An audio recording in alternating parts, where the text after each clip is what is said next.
नमस्कार दोस्तों, स्वागत है आपका हमारे YouTube चैनल द मास्टर की ऑफ जनरल नॉलेज में। दोस्तों, जैसा कि हम जो कक्षा 10 की भूगोल है NCERT, उसका जो अध्याय 3 है जल संसाधन, उसको हम लोग कंटिन्यू कर रहे हैं। उसी के आगे जहाँ तक हम लोगों ने पढ़ लिया था, उसके आगे जो नदी घाटी परियोजनाएं हैं उनके बारे में हम इस वीडियो में डिस्कस करेंगे। तो जैसा कि हमारी अगली नदी घाटी जो परियोजना थी वो तो टिहरी बांध परियोजना। टिहरी बांध परियोजना, इस परियोजना के बारे में जानने से पहले जान लेते हैं ये कहाँ पर स्थित है। तो ये परियोजना जो है, जो उत्तराखंड से निकलने वाली नदी है भागीरथी और भीलगंगा, इसके संगम पर इस बांध को बनाया गया है, जिसे हम लोग टिहरी बांध के नाम से जानते हैं। यह उत्तराखंड के जो है टिहरी जिले में बनाया गया है, इसलिए इसका नाम जो है टिहरी बांध परियोजना रखा गया है। अगर बात करें तो यह जो है उत्तराखंड के टिहरी जिले में स्थित है और यह भागीरथी एवं भीलगंगा के संगम पर बना है। भागीरथी और भीलगंगा दोनों नदियां आकर जो है, जो गंगोत्री ग्लेशियर से निकलने वाली नदी होती है उसमें आकर जो है मिल जाती हैं और उसमें आकर मिलने के बाद इसी पर जो है, जो ये मिलने वाली नदियां हैं, इसी के जो भीलगंगा एवं भागीरथी, इसी की जो संगम है उसी पर ये टिहरी बांध बना हुआ है। और यह जो है 260.5 मीटर ऊंचा है और 575 मीटर लंबा है और इसी के साथ ये विश्व का 5वां एवं भारत का सबसे ऊंचा बांध बन जाता है इतनी ऊंचाई के साथ में। क्योंकि अब टिहरी बांध जो है भारत का सबसे ऊंचा बांध है, लेकिन इसके महत्व भी कुछ होंगे, तो इनके महत्वों के बारे में हम जान लेते हैं। तो इनका जो महत्व है, तो इसका पहला महत्व है कि इस पर बने जो विद्युत संयंत्र हैं, जो कि है टिहरी बांध एवं जल विद्युत संयंत्र, जिसकी क्षमता 1000 मेगावाट है। दूसरा है कोटेश्वर जल विद्युत संयंत्र, जिसकी क्षमता 400 मेगावाट है। तीसरा संयंत्र जो है टिहरी पंप स्टोरेज संयंत्र, जिसकी क्षमता जो है 1000 मेगावाट है। इस तरह इस बांध की क्षमता कुल 2400 मेगावाट हो जाती है। यानी कि ये जो बांध परियोजना थी, टिहरी बांध परियोजना, ये 2600 मेगावाट बिजली उत्पादित करती है। अब ये 2600 मेगावाट जब बिजली उत्पादित करती है तो इसका उपयोग जो है उत्तराखंड, उत्तर प्रदेश, दिल्ली, उत्तराखंड के जो घरेलू उद्योग हैं उनको बिजली पूर्ति के रूप में प्रदान किया जाता है। इनके बिजली जो इससे जो ये तीनों बांध जो या विद्युत संयंत्र जो लगे हुए हैं इस बांध परियोजना में, इससे जो विद्युत उत्पादित होती है उसे जो है जब दिल्ली और यूपी, उत्तराखंड के उद्योगों को दिया जाता है तो उनके उद्योगों की जो ऊर्जा खपत है वो उसकी जो है पूर्ति हो जाती है। साथ ही इसके साथ ही 3 लाख हेक्टेयर भूमि जो है इससे सिंचित होती है, जिससे कि 3 लाख हेक्टेयर भूमि जो है वो गंगा और यमुना का जो दोआब क्षेत्र है वहां की भूमि इससे सिंचित होती है। गंगा और यमुना, यानी देखो यहाँ से गंगा नदी निकली हुई है और यहाँ से यमुना नदी निकली हुई है, तो इन दो नदियों के बीच का जो दो क्षेत्र होगा वो कहलाएगा गंगा और यमुना नदी का दोआब क्षेत्र। इसी से यहाँ पर जो भूमि पड़ती है ये इस बांध के द्वारा ही जो जल इस बांध के द्वारा छोड़ा जाता है, उसी से इस भूमि का सिंचित होती है।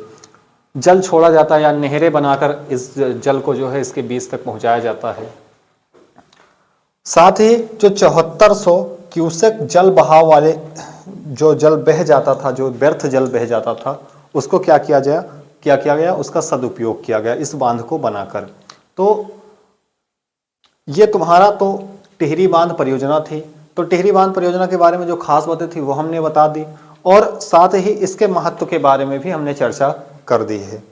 इसके महत्व की चर्चा की, इस पर जो 3 संयंत्र बने हुए वो हो गए और इससे जो अन्य क्षेत्र हैं, साथ ही अगर हम बात करें तो इसके साथ पर्यटन उद्योग का भी यहाँ पर विकास होता है। यानी जो जल क्रीड़ा होते हैं, जल में खेले जाने वाले खेल होते हैं, क्योंकि अगर कोई बांध बनता तो उसके पीछे जलाशय क्या होते हैं, निर्मित हो जाते हैं। उन जलाशयों में क्या हो सकता है, जो क्रीड़ा क्षेत्र हैं, जो वाटर पार्क हैं, उनके आड़ बगल बनाए जा सकते हैं, ग्रीनरी लगाई जा सकती है। तो वहाँ पर क्या होगा, पर्यटन क्षेत्र का विकास होता है, इससे पर्यटन उद्योग को भी बढ़ावा मिलता है। साथ ही जो मत्स्य पालन है, वो जो टिहरी बांध जैसे परियोजना बनाई गई तो उसके पीछे जो जलाशय उत्पन्न हुआ उसमें क्या हो सकता है, मत्स्य पालन भी किया जा सकता है। तो ये तुम्हारे रहा टिहरी बांध परियोजना, और इसके बारे में जो उस खास बातें थी वो हमने लिखा दिया, इसकी ऊंचाई, लंबाई, इसकी विद्युत उत्पादन क्षमता और इसके महत्व के बारे में हमने बता दिया है। और यहाँ पर मैप में भी हमने बता दिया, ये दो नदियाँ हैं, पहली है तुम्हारी भागीरथी और दूसरी तुम्हारी है भीलगंगा। इन्हीं के दोनों के संगम पे क्या बना हुआ है, तुम्हारा टिहरी बांध बना हुआ, जो कि उत्तराखंड के टिहरी जिले में है। अब हमारी जो अगली जो है परियोजना है वो है नागा अर्जुन सागर परियोजना। नागा अर्जुन सागर परियोजना। नागार्जुन सागर परियोजना की बात करें तो ये जो है आंध्र प्रदेश के गुंटूर तथा तेलंगाना के तालकोंडा जिले में कृष्णा नदी पर निर्मित की गई है। अब ये कृष्णा नदी पर निर्मित की गई है, तो कृष्णा नदी को मैप पर देख लेते हैं। तो कृष्णा नदी जो है महाराष्ट्र के महाबलेश्वर से निकलती है, यानी इसका कृष्णा नदी का उद्गम स्थल कहाँ है, महाबलेश्वर है। साथ ही कर्नाटक की सीमा को टच करते हुए और आंध्र प्रदेश की सीमा और आंध्र प्रदेश और तेलंगाना की सीमा से होते हुए जाकर तुम्हारे विजयवाड़ा के पास में अरब सागर में गिर जाती है। अभी अरब सागर में गिर जाती है, लेकिन यहीं पर अगर बात करें तो आंध्र प्रदेश और तेलंगाना की सीमा पर दो जिले पड़ते हैं जिनका नाम है गुंटूर और तालकोंडा। इन्हीं की सीमा पर एक बांध का निर्माण किया गया है जिसका नाम है नागार्जुन बांध। अब नागार्जुन बांध यहां पर जब निर्मित किया गया तो इससे जो है तो यहाँ के जितने भी राज्य थे सभी को इससे फायदा मिला। तो अगर इस बांध की बात करें तो यह बांध की ऊंचाई जो है 88 मीटर है और लंबाई जो है 1450 मीटर है। ऊंचाई 88 मीटर और लंबाई जो है 1450 मीटर है। अगर इस बांध की बात करें तो ये बांध जो है, इस महत्व क्या है इस बांध का, तो ये बांध जो है 815.6 मेगावाट का विद्युत उत्पादन करता है, जो कि इस विद्युत उत्पादित होती है इसका उपयोग जो है आंध्र प्रदेश तथा तेलंगाना के घरेलू उद्योग जो हैं उनको विद्युत आपूर्ति के रूप में इसका उपयोग किया जाता है। साथ ही 8.6 लाख हेक्टेयर भूमि सिंचित होती है, जो कि भूमि किसकी है, तेलंगाना की है, आंध्र प्रदेश की, कर्नाटक की और महाराष्ट्र की भूमि है। तो अब इसके साथ ही जो नागार्जुन बांध परियोजना या नागार्जुन सागर परियोजना जब बनाई गई तो इसके पीछे जो सागर बना उसमें मत्स्य उत्पादन हुआ, मत्स्य पालन बढ़ा और आसपास की कृषि बढ़ी और क्रीड़ा जो पर्यटन उद्योग था वो बढ़ा, जिससे यहाँ की यहाँ का आर्थिक विकास भी हुआ। तो हम लोगों ने इस सेगमेंट में जो है टिहरी बांध परियोजना इस वीडियो में और नागार्जुन बांध परियोजना के बारे में या फिर नागार्जुन सागर परियोजना, अब हम पढ़ेंगे हमारी जो ये लास्ट परियोजना थी तुंगभद्रा परियोजना के बारे में। तुंगभद्रा परियोजना ये बनाई गई है तुम्हारी आंध्र प्रदेश के जो है एक जिला है जिसका नाम है जिसे कह सकते हैं मालापुरम, एक स्थान है, ठीक है। वहीं पर मालापुरम कहाँ पड़ता है तुम्हारा, तो पड़ता है तुम्हारा बेल्लारी में। यहाँ पर एक जिला है बेल्लारी, वहीं पर ये परियोजना बनाई गई है। तो इसके बारे में हम पढ़ेंगे, जो खास बातें हैं उन चीज़ों को हम इस परियोजना के बारे में जान लेंगे और जो इस परियोजना का महत्व है उसके बारे में हम जान लेंगे। सबसे पहले तुंगभद्रा परियोजना, तो यह परियोजना जो है कृष्णा नदी की सहायक नदी तुंगभद्रा नदी पर बनाया गया है। इस परियोजना को हमने देखा था महाबलेश्वरम से कृष्णा नदी निकलती है और कहाँ गिर जाती है, अरब सागर में। तो उसी की एक सहायक नदी है जो कि कर्नाटक से निकलती है, जिसका नाम क्या है, कर्नाटक के एक जिले से निकलती है जिसका नाम है तुंगभद्रा। तो यहीं पर तुंगभद्रा में एक जिला है बेल्लारी, वहीं पर एक स्थान है मालापुरम जहां पर यह परियोजना बनाई गई है।